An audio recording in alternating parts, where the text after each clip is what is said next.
തുമ്മൽ മാറാൻ ഒരു ഹോം റെമഡി. ഈ വെർജിൻ കോക്കനട്ട് ഓയിൽ എന്ന് പറയുന്നത് വളരെ പവർഫുൾ ആൻറ്റി ഓക്സിഡൻ്റ് ആണ്. അത് നമുക്ക് ഭക്ഷണം തന്നെ നമുക്ക് മരുന്നാകുന്ന ഒരു സംഗതിയാണ് ഈ വെർജിൻ കോക്കനട്ട് ഓയിൽ ഉപയോഗിക്കുമ്പോഴത്തേക്ക് നമുക്ക് കിട്ടുക. നമുക്കറിയാം, ബ്ലഡ് ടെസ്റ്റിൽ ഈസ്നോഫിൽ കൗണ്ട് കൂടുതലുണ്ട്, അലർജി ഉണ്ട് എന്ന് നമുക്ക് മനസ്സിലാക്കാം. IgE കൂടുതലുണ്ട്, അലർജി ഉണ്ട്, അർട്ടിക്കേരിയയുടെ കാരണമുണ്ട് എന്നുള്ളത് നമുക്ക് മനസ്സിലാക്കാം. എന്താണ് അലർജി ഉണ്ടാക്കുന്നത് എന്ന് നമുക്ക് ഈ ബ്ലഡ് ടെസ്റ്റിൽ നിന്ന് അറിയത്തില്ല. ബ്രെഡ്, ബിസ്ക്കറ്റ്, മൈദ അടങ്ങിയിട്ടുള്ള സാധനങ്ങൾ, ബണ്ണ്, ഇതിനകത്തൊക്കെ ഈസ്റ്റ് ഉണ്ടാവും. അപ്പോൾ ഇതിന് അലർജിയാണെന്ന് കണ്ടെത്തിയാലേ നമുക്കത് ഒഴിവാക്കാനെങ്കിലും പറ്റുള്ളൂ. തുമ്മൽ മാറാൻ ഒരു ഹോം റെമഡി.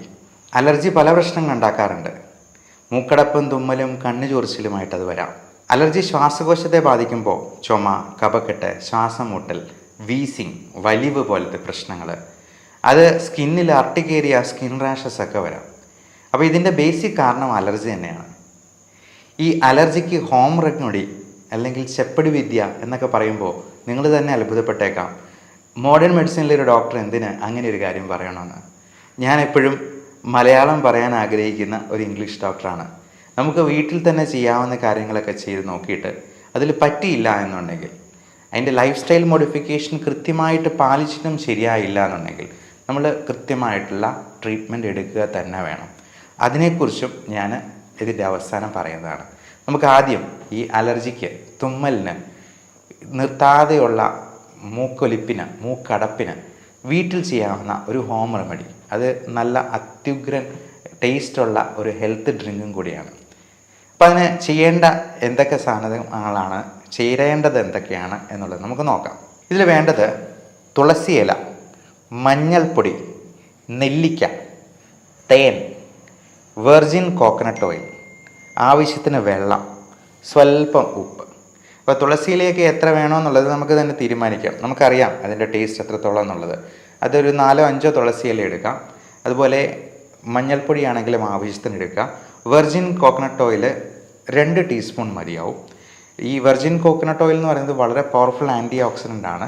അത് നമുക്ക് ഭക്ഷണം തന്നെ നമുക്ക് മരുന്നാകുന്ന ഒരു സംഗതിയാണ് ഈ വെർജിൻ കോക്കനട്ട് ഓയിൽ ഉപയോഗിക്കുമ്പോഴത്തേക്ക് നമുക്ക് കിട്ടുക. അത് സ്കിന്നിൻ്റെ ആർട്ടിക്കേരിയ, സ്കിൻ അലർജി പോലുള്ള പ്രശ്നങ്ങൾക്കും അത് നല്ലൊരു പ്രതിവിധിയാണ്. നെല്ലിക്ക, നമുക്ക് 2-3 നെല്ലിക്ക അതെടുക്കാം. നെല്ലിക്ക എത്ര ചേർത്താലും നല്ലതാണ്. അതിൻ്റെ ചവർപ്പ് മാത്രമേ ഇച്ചിരി പ്രശ്നം ഉണ്ടാകത്തുള്ളൂ. പിന്നെ അതിൻ്റെ ചവർപ്പ് മാറ്റാനാണ് നമ്മൾ തേൻ ആഡ് ചെയ്യുന്നത്.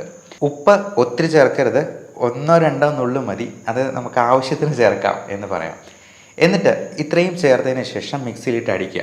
നെല്ലിക്കയുടെ കുരു കളഞ്ഞിട്ട് ചേർക്കാന്നുള്ളത് പ്രത്യേകം ഓർമ്മിപ്പിക്കേണ്ടതില്ലല്ലോ. അപ്പോൾ മിക്സിയിൽ ഇത് നല്ലപോലെ അങ്ങ് അടിച്ചെടുക്കുക. അപ്പം നല്ലൊരു ജ്യൂസായിട്ട് നമുക്ക് കിട്ടും. ഇതിന് നല്ല ടേസ്റ്റുമാണ്. ഈ നമ്മൾ തേൻ ചേർക്കുന്നതുകൊണ്ട് തന്നെ അതിന് നല്ലൊരു മധുരമുണ്ട്. ഉപ്പിൻ്റെ ഒരു ചെറിയ ഉപ്പ് രസം ഉണ്ടാവും. പിന്നെ നെല്ലിക്കയുടെ സുഖം നകരുന്ന, നമ്മൾ നെല്ലിക്കയുടെ സ്വഭാവം തന്നെ അറിയാം, അത് ആദ്യം ചവർക്കുമെങ്കിലും പിന്നീട് മധുരിക്കുന്ന സാധനമാണ് എന്നുള്ളത്. അപ്പോൾ ഈ സാധനം കഴിക്കുമ്പോഴത്തേക്കും നമ്മുടെ അലർജി ഒത്തിരി കുറയുന്നതായിട്ട് നമുക്ക് കാണാം. അത് രാവിലെ വൈകുന്നേരം ഓരോ ഗ്ലാസ് കുടിച്ചെന്നാലും കുഴപ്പമില്ല. ഇനി പറ്റിയില്ലെങ്കിൽ രാത്രി മാത്രം ഒരു ഗ്ലാസ് കുടിച്ച് നോക്കുക. അത് നമ്മുടെ ആകെ മൊത്തമുള്ള ഇമ്മ്യൂണിറ്റി വർദ്ധിപ്പിക്കുന്നതിനും ആൻറ്റി ഓക്സിഡൻറ്റ് പ്രോപ്പർട്ടിക്കും ഒക്കെ അത് വളരെ നല്ലതാണ്. മാത്രമല്ല ഇതിൽ അടങ്ങിയിട്ടുള്ള വൈറ്റമിൻസ് എല്ലാം പലപ്പോഴും vitamin A, B, C, D, E, K ഇതെല്ലാം നമുക്ക് ഡെഫിഷ്യൻ്റ് ആയിട്ട് വരാം. അതുപോലെ പല ട്രേസ് എലമെൻസും, കോപ്പർ, മഗ്നീഷ്യം, സിങ്ക്, സെലനിയം തുടങ്ങിയ ട്രേസ് എലമെൻസും നമുക്ക് ഇതിന് പല ഭക്ഷണത്തിൽ നിന്നും കിട്ടാറില്ല. അപ്പോൾ ഈ ഒരു ഡ്രിങ്ക് കുടിക്കുമ്പോഴത്തേക്കും നമുക്ക് ഇതിനകത്ത് ഒത്തിരി ന്യൂട്രിയൻ ഡെഫിഷ്യൻസി പരിഹരിക്കാനായിട്ട് സാധിക്കും. വൈറ്റമിൻ B കോംപ്ലക്സ് എന്ന് പറയുന്നത് ഒത്തിരി ഉണ്ട്. Vitamin B1 thymine, B2 riboflavin, B3 niacin, B4 എന്ന് പറഞ്ഞ ഒരു വൈറ്റമിൻ ഇല്ല, B5 പാൻറ്റോത്തനിക് ആസിഡാണ്, B6 പിറിഡോക്സിനാണ്, B7 ബയോട്ടിനാണ്, പിന്നെ B9 വരുന്നുള്ളൂ, അത് ഫോളിക് ആസിഡാണ്. B8 ഇല്ല, 10 ഇല്ല, 11 ഇല്ല, B12 മീഥൈൽ കോബാളമൈനാണ്. അപ്പോൾ ഇങ്ങനെയുള്ള വൈറ്റമിൻസ് എല്ലാം നമുക്ക് നമ്മുടെ ഭക്ഷണത്തിൽ ഉൾപ്പെടുത്താനായിട്ട് പറ്റണം. അല്ലെങ്കിൽ ഇതുപോലത്തെ ഹെൽത്ത് ഡ്രിങ്ക് പ്രത്യേകമായിട്ടൊരു മരുന്ന് പോലെ നമുക്ക് കഴിക്കാവുന്നതാണ്. അത് നല്ല ടേസ്റ്റും ഉണ്ടാകും. നമുക്ക് വീട്ടിൽ തന്നെ പ്രിപ്പയർ ചെയ്യാവുന്നതാണ്. ഇനി അലർജിയുടെ സ്പെഷ്യാലിറ്റി ട്രീറ്റ്മെൻറ്റിലേക്ക് വരാം. നമുക്ക് അലർജി എന്ന് പറയുന്നത് ഹൈപ്പർ സെൻസിറ്റിവിറ്റി കൊണ്ടുണ്ടാകുന്നതാണ്. അത് പലതരത്തിലുള്ള വസ്തുക്കളോടും നമുക്ക് അലർജി ഉണ്ടാക്കാം. അത് മൂക്കടപ്പും, തുമ്മലും, ശ്വാസകോശത്തിൽ ആസ്മ പോലുള്ള പ്രശ്നങ്ങളും ഒക്കെ വരാം. ഇതൊക്കെ നമുക്ക് വീട്ടിൽ തന്നെ ശ്രദ്ധിക്കാവുന്ന കാര്യങ്ങൾ, അവോയ്ഡ് ചെയ്യാവുന്ന സംഗതികളൊക്കെ നോക്കിയിട്ടും നിന്നില്ലെങ്കിൽ തീർച്ചയായിട്ടും യഥാസമയം അതിന് വൈദ്യസഹായം തരണം. അലർജിയുടെ സ്പെസിഫിക് ആയിട്ടുള്ള എന്ത് കാരണമാണ് എന്ന് മനസ്സിലാക്കാനുള്ള പുതിയ ടെസ്റ്റ് ഉണ്ട്. നമുക്കറിയാം ബ്ലഡ് ടെസ്റ്റിൽ ഈസ്നോഫിൽ കൗണ്ട് കൂടുതലുണ്ട്, അലർജി ഉണ്ട് എന്ന് നമുക്ക് മനസ്സിലാക്കാം. IgE കൂടുതലുണ്ട്, അലർജി ഉണ്ട്, അർട്ടിക്കേരിയയുടെ കാരണമുണ്ട് എന്നുള്ളത് നമുക്ക് മനസ്സിലാക്കാം. എന്താണ് അലർജി ഉണ്ടാക്കുന്നത് എന്ന് നമുക്ക് ഈ ബ്ലഡ് ടെസ്റ്റിൽ നിന്ന് അറിയത്തില്ല. അതിന് വേണ്ടിയിട്ടുള്ള ടെസ്റ്റാണ് സ്കിൻ പ്രിക്ക് ടെസ്റ്റ് എന്ന് പറയും. അതായത് നമ്മൾ 72 അലർജൻസിൻ്റെ ഒരു പാനൽ നമ്മൾ ഓരോ പഞ്ച് കൊടുത്ത്, അത് നമ്മൾ കുത്തി നോവിക്കുകയൊന്നുമില്ല, ജസ്റ്റ് ഒരു പോറൽ ഏൽപ്പിക്കത്തുള്ളൂ. അപ്പം നമ്മൾ കോളം വരച്ച് കയ്യിലിങ്ങനെ മാർക്ക് ചെയ്ത് ഓരോരോ അലർജൻസ് ആയിട്ട് നമുക്ക് വയ്ക്കും. ഈ 72 എന്നുള്ളത് നമുക്ക് വേണേൽ കൂട്ടാം. നമുക്ക് സംശയമുള്ള വേറെ എന്തെങ്കിലും ഭക്ഷണ പദാർത്ഥങ്ങളുണ്ടെങ്കിൽ അതിൻ്റെ അലർജൻസും കൂടെ നമുക്കിതിൽ ആഡ് ചെയ്യാം. എന്നിട്ട് ഓരോന്നിൻ്റെയും റിയാക്ഷൻ നമ്മൾ നോക്കുവാണ്. അപ്പോൾ കൃത്യം നമുക്ക് മനസ്സിലാക്കാൻ പറ്റും ഇന്നതാണ് അലർജി എന്നുള്ളത്. പലപ്പോഴും നമ്മളത് അറിയാതെ പല ഭക്ഷണങ്ങളും കഴിക്കാറുണ്ട്.